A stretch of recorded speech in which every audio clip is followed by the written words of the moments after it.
The following is a presentation of the Eagles Sports Network.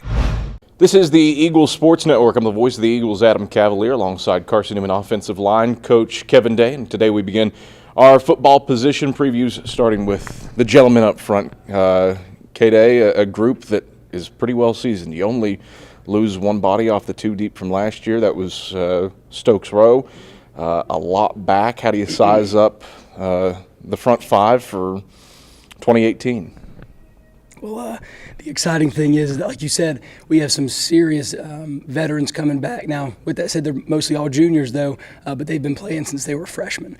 So this is going to be, for most of them, the third year of being able to play in those live situations across the board. And that's not just the guys that are in that maybe that first huddle at this particular moment, but the guys that are right behind them in that second group, that we have some great battles going on for some positions. They are also all sophomores and juniors. We right now only have one guy who doesn't have a choice next year if he wants to come back and be eligible. Even some of our seniors are still red shirts, so even they could come back again. So there's a lot of depth as far as guys who have played and have done it before and been through the fire. The one guy who at least has the accolades, and certainly from the offensive line stats, the stats as well, that's Philip McDowell. Preseason All-American, first-team All-Conference performer. What's he done in the offseason to cement himself up front? Yeah, so, you look at Phil, and nothing about him says he should be a Veer triple option offensive lineman. He's 6'5", 315 pounds. He runs like a deer. He's just an impressive physical specimen. And so the thing that he's done is, along with growing up and on the field and learning the thises and that's and the small things, he also has really separated himself from his former self in some of those leadership roles, in some of that. He's not a very vocal guy. He doesn't like to talk, but he's going to talk a little bit more to make sure people are getting the point across. That he's getting the point across to people when it comes to doing things. And so it's probably the biggest difference between Philip McDowell when he was a freshman to Philip McDowell last year as a sophomore, and now him going in his junior year, is that leadership type role he's kind of embracing a little bit. So many known commodities coming into this year. Dylan Wilson, Jordan Seal, J.T. Taylor, Hayden Hester, Tavon Murray. I'm leaving guys off. Tight ends, you got Trevor McCarriff, Jacob Reese, not to mention a freshman Christian Bass. That's right. What's it like to have that level of that environment with that level of competition where guys can push one another and nothing's set in stone? Yeah, it's great. Coach Turner told me that day one back when he hired me. He said that's what he wanted to make sure we got back to, and he has preached that over and over. And every coach on this staff has done a really great job of going out and pinpointing the exact kind of players we want to recruit and try to draw and bring in to this place. And we believe we've been pretty successful at that at the offensive line specifically. And because of that, and because of guys' abilities and the way they're working and doing things that they can do so well, we have what we feel is a very good competitive camp ahead of us. Just 2 days out there, competition, the cream rises to the top, and we're seeing guys who can feel that heat. Guys who were starters last year who aren't starters necessarily, or they may be on that quote-unquote starting group right now, but truly not coach talk. There are not many positions at all set in stone by any means.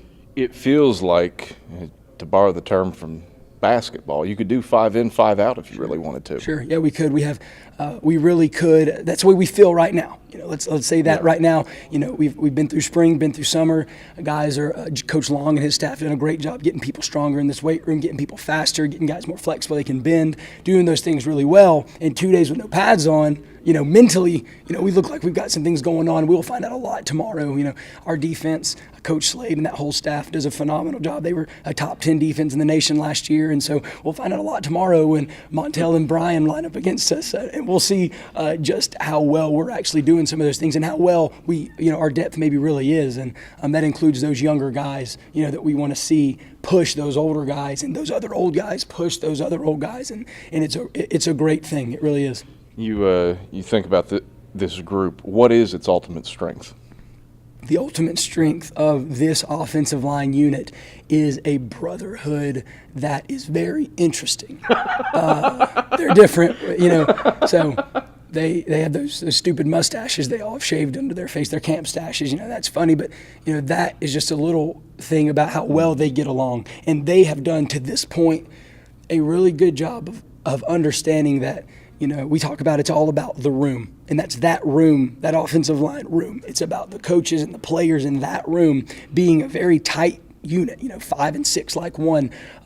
So they've done a really good job of that in that brotherhood. But at the same time, they are embracing the fact that we can like each other and we can be great friends and we can be brothers. But when we're on that football field, it's you or me. It's eat or be eaten. And that's the strength. It's just this perfect, seemingly right now, this perfect combination of we love and we respect each other, but at the same time, I got a job to win or I have a job to defend. And that's been really great and fun to watch.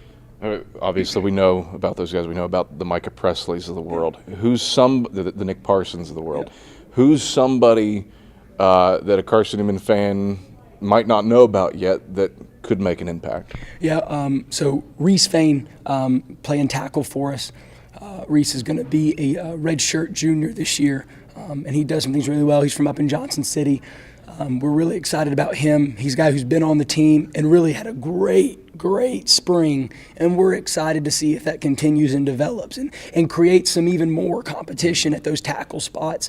And then you have a couple of freshmen in there who we'll see how much they can pick up and how much they can learn in Sheeler and in Root and Gann and one or two other guys. But we're excited to see what those guys can do, what they can bring to the table. But Reese is definitely one to keep your eye on as somebody that you may not recognize if you hear that last name called out, but somebody to watch for.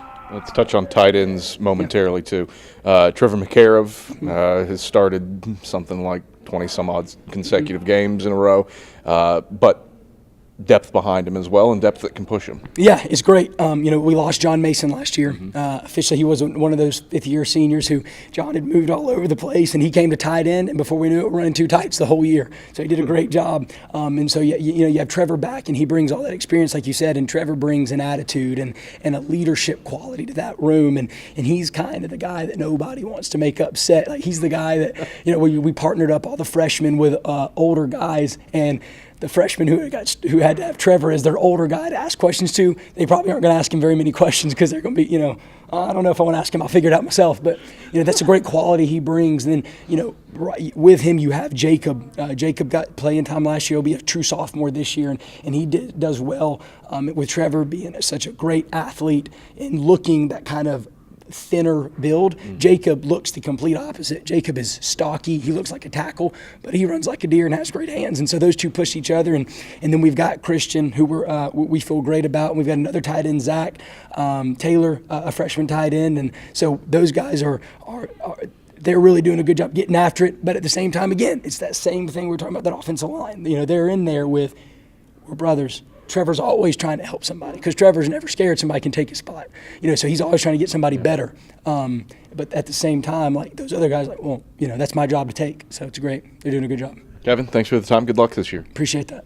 That's Carson-Newman offensive line coach Kevin Day. I'm the voice of the Eagles, Adam Cavalier, and this is the Eagles Sports Network.